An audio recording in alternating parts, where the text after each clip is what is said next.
인간의 노화 현상은 자연스러운 일입니다.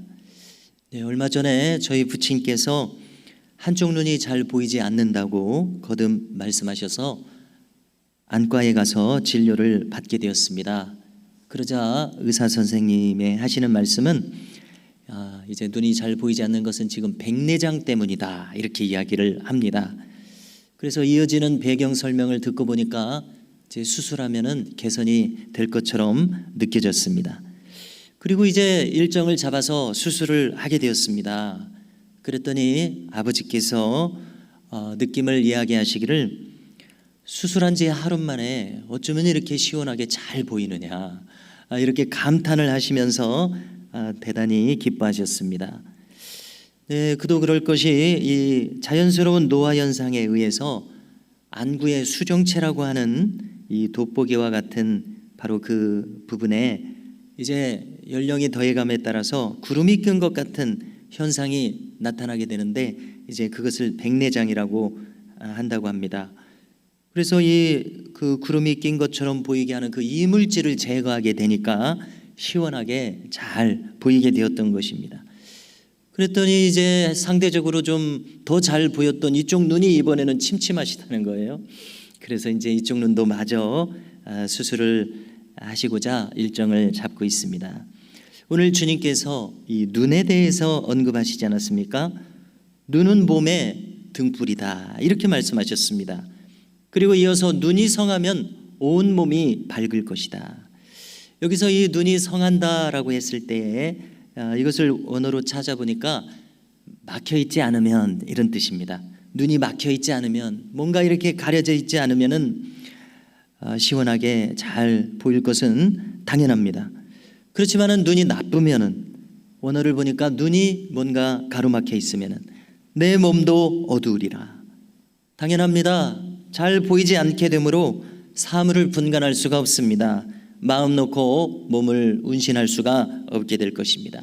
그러면 우리는 참으로 애초부터 보이지 않았으면 모를까, 중간에 보이지 않으면 얼마나 답답한 일이 되겠습니까?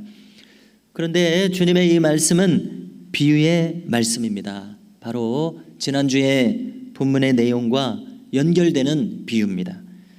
지난주 본문에서 중요한 그 내용은 이 바리새인들이 주님께 메시아됨의 표적을 요구했다는 바로 그 점이었습니다. 그들의 이 요구에 대해서 주님은 한마디로 뭐라고 말씀하셨습니까? 솔로몬의 지혜를 알지 않느냐?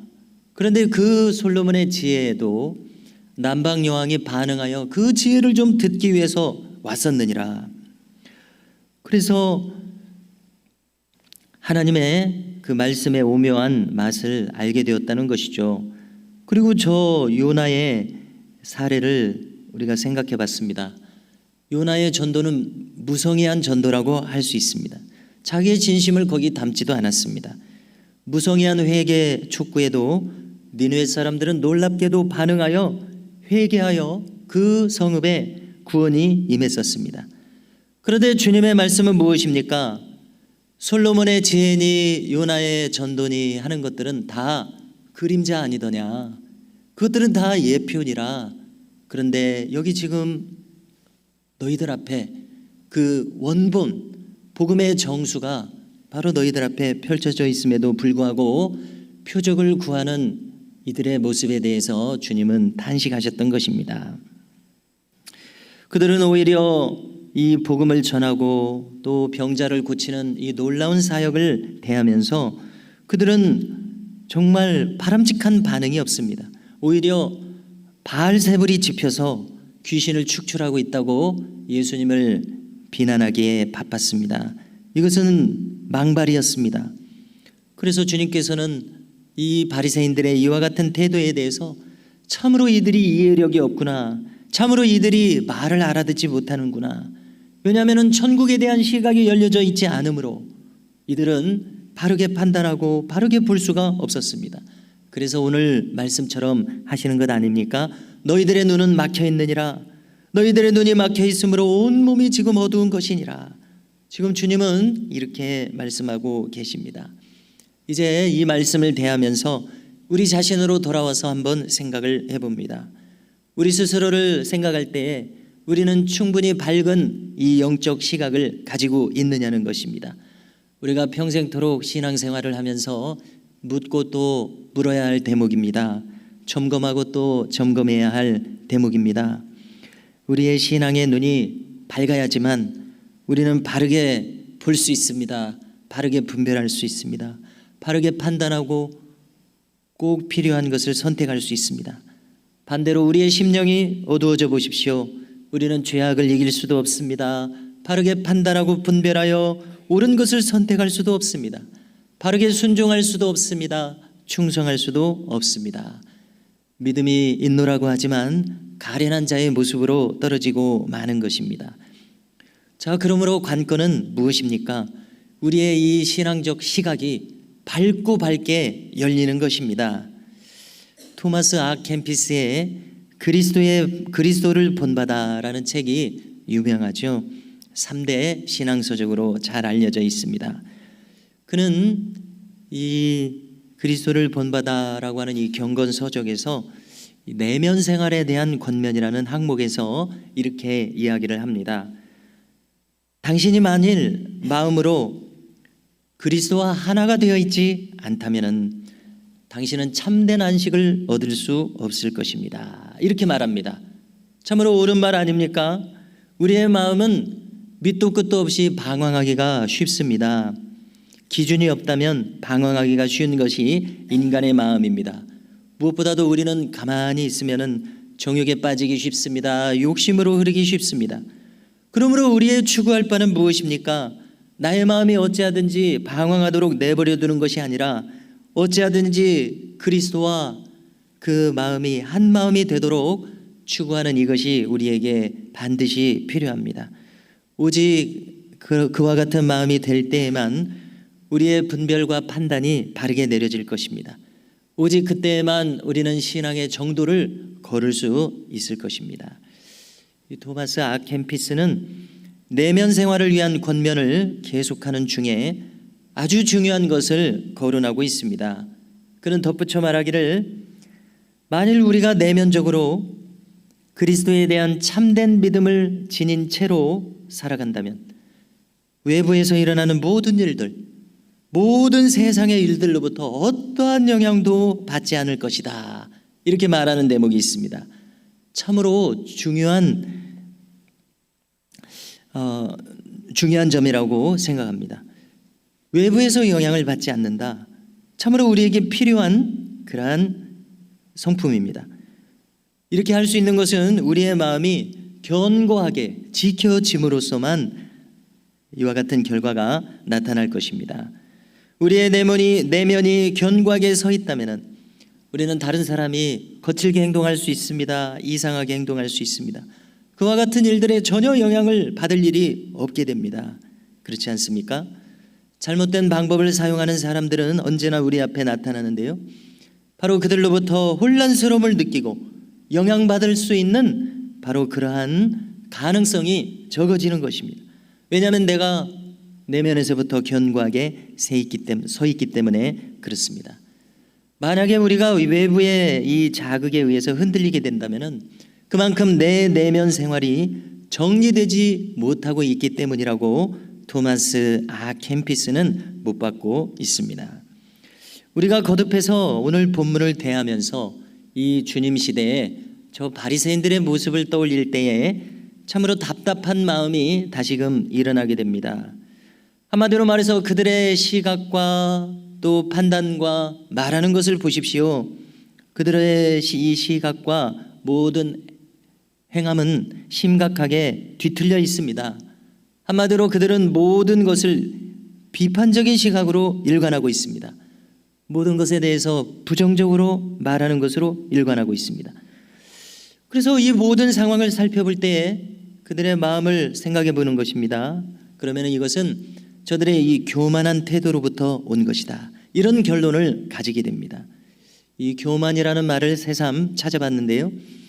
이 한자어로서 이 교만의 교자는 높을 교자를 사용하고 있습니다. 우리가 한자말을 시작할 때는 상형 문자로서 시작합니다. 그래서 말 마자를 보면 꼭 말의 모양과 비슷하게 생겼죠. 그런가 하면 이 한자가 발전하다 보면 회의 문자가 됩니다. 모여서 또 다른 뜻을 창출하는 것이죠. 그래서 이 높을 교자는 말 마자에다가 또 높을 교자가 결합했습니다. 그래서 이 전해지기를 건장한 종마가 있는데, 우리가 옛날에는 이 말이 또 중요한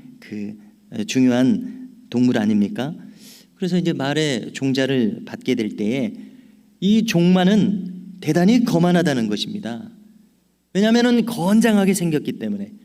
그래서 이 말도 다른 좀 힘없는 말보다 자기가 잘난 것을 아는 모양이에요.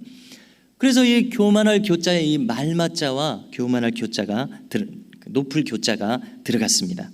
그래서 잘난 체를 하면서 무드를 아래로 내려보는 그러한 종마의 특징이 있는가 봅니다. 그런가 하면은 만자는 거만할 만자를 썼습니다. 역시 이것도 회의 문자인데요. 이 마음심자와 길 만자를 썼습니다. 한번 생각해 보십시오. 마음이 길게, 이 만자는 또 가득 차 있다는 의미를 우리에게 주고 있죠. 이 마음이 길게 가는 것입니다. 마음이 가득 차 있습니다. 그야말로 한번 정한 그 마음 그대로 요지부동인 상태를 연상시킵니다. 한마디로 틈이 없는 마음이 교만한 마음입니다. 마음의 여지가 없습니다. 그래서 제 잘난 맛에 타인의 좋은 것이 눈앞에 보일지라도 그것을 받아들일 수 없는 옹졸한 마음인 것을 알 수 있습니다. 우리가 주님과 상대하는 바리새인들을 볼 때에 바리새인들의 마음이 그와 같구나 하는 것을 느끼게 됩니다. 그들의 마음이 옹졸합니다. 교만합니다. 바로 그렇다는 것은 바로 그들이 사람을 외모로 취하기 때문입니다. 자, 바리새인들은 대개 높은 그들의 신분이 지체 높은 신분을 가집니다. 그래서 늘 백성들로부터 존경과 칭찬을 받는 것에 익숙합니다. 그래서 예수님을 대할 때 그들은 평범한 청년처럼 보이는 이 예수님, 그들도 듣는 귀가 있기에 듣자 하니 목수 출신의 평범한 젊은인 이 예수님, 이 예수님의 외모를 보고 판단하는 것입니다. 예수님의 진가를 알아보려고 하지는 않고 그저 무시하는 것으로 일관합니다. 그렇습니다. 이것은 결코 공명정대한 태도가 아닙니다. 자신들이 이 백성들의 선생의 자리에 있으려면은 응당 외모로 사람을 취하는 것이 아니라 그 사람이 가지고 있는 그 내용에 집중할 수 있는 그러한 덕성은 가지고 있어야 할 것입니다. 그러므로 이들이 얼마나 수박 겉핥기식의 얄팍한 깊이의 사람들인가 하는 것이 여기에서 드러나고 있습니다. 그들은 예수님이 가지고 계신 그 내용의 진정성을 볼 수 있는 해안이 전혀 없었던 것을 우리가 알 수 있습니다. 자, 그에 반해서 같은 바리새인들이라고 했을지라도 아리마대 사람 요셉이나 니고데모와 같은 인물들은 얼마나 겸손한 모습을 가지고 있습니까? 그들은 주님의 진가를 알아봤습니다. 니고데모는 비록 밤중에 찾아오기는 했지만은 주님을 찾는 겸손함이 있었습니다. 아리마대 사람 요셉을 보십시오. 그는 공회 회원이었지만은 기꺼이 주님의 제자가 되었습니다. 그도 주님의 제자라. 이것은 그들의 마음이 터무니없이 높은데 있지 않았기 때문임을 알 수 있습니다. 그들은 겸손한 마음을 가졌고 진리에 대한 바른 시각을 가졌기에 마음의 여지를 둘 수 있었습니다. 그리하여 주님의 진실됨을 알아보고 주님을 수용했습니다. 주님을 영접했습니다. 자, 이런 이야기가 있는데요. 어떤 구두 회사에서 아프리카에 구두를 판매하기로 전략을 세웠습니다. 그래서 회사는 시장 조사를 하기 위해서 두 사람을 파견했다는 것입니다. 이 두 사람은 철저하게 시장을 조사한 후에 다음과 같은 결론을 내려서 이것을 보고하게 됩니다. 자, 한 사람은 시장 조사의 결과 이렇게 보고합니다. 아프리카의 사람들은 전부 다가 맨발로 다니고 있습니다. 그들은 신발의 신자도 모릅니다. 그래서 그들에게 한번 신발을 신어보라고 줬더니 한번 신어보더니 불편하게 생각해서 내동댕이 쳐버립니다. 결론은 이것입니다. 우리는 그들에게 한 켤레의 신발도 팔 수가 없을 것입니다. 이렇게 보고를 했습니다. 그런가 하면은 다른 사람이 또 보고를 합니다. 결론부터 말씀드리겠습니다. 우리의 수출 시장은 넓은 전망이 펼쳐져 있습니다. 아프리카의 이 흑인들은 지금 한 사람도 구두를 신지 않고 있습니다. 그들에게 만일 이 신발이 얼마나 유용한지, 얼마나 편리한지를 제대로 알릴 수만 있다면, 그래서 이어서 적절한 판매 전략을 세울 수가 있다면 아프리카는 우리의 가장 큰 수출 시장이 될 것입니다 라고 확신에 차서 보고를 했다는 것입니다. 자, 이 두 사람의 생각과 판단력이 우리가 생각해 보십시오. 얼마나 판이한 결과를 낳았을지 충분히 상상이 됩니다. 자, 이것은 단순히 우리가 긍정적인 시각을 무조건 가져야 한다고 긍정적인 시각을 그저 예찬하려고 말씀드리는 것은 아닙니다. 우리의 바른 시각이 얼마나 중요하며 얼마나 그 결과가 달라질 수 있는지를 거론하고자 해서 말씀을 드렸습니다. 오늘 주님은 말씀하여 주십니다. 만일 너의 몸이 밝아서 조금도 어두운 데가 없으면 등불의 빛이 너를 비출 때와 같이 온전히 밝으리라. 할렐루야. 그러므로 우리가 밝은 시각을 가지는 것이 얼마나 중요합니까? 하나님께서 원하시는 그 생각을 가지는 것이 얼마나 중요한가 하는 것을 거듭 알게 됩니다. 다시 한번 생각해 보십시오. 여기 이 부정적으로 일관하는 바리새인들을 생각해 보십시오. 우리는 그와 같은 시각을 가져서는 안 되는 것입니다. 오늘 우리 모두가 이 주님의 말씀처럼 밝은 눈을 가짐으로써 바른 영적 시각을 가지기 위하여 추구함으로써 우리의 남은 이 인생과 신앙 여정에 있어서 반드시 바른 시각의 승리자로 나타날 수 있기를 주님의 이름으로 축복합니다.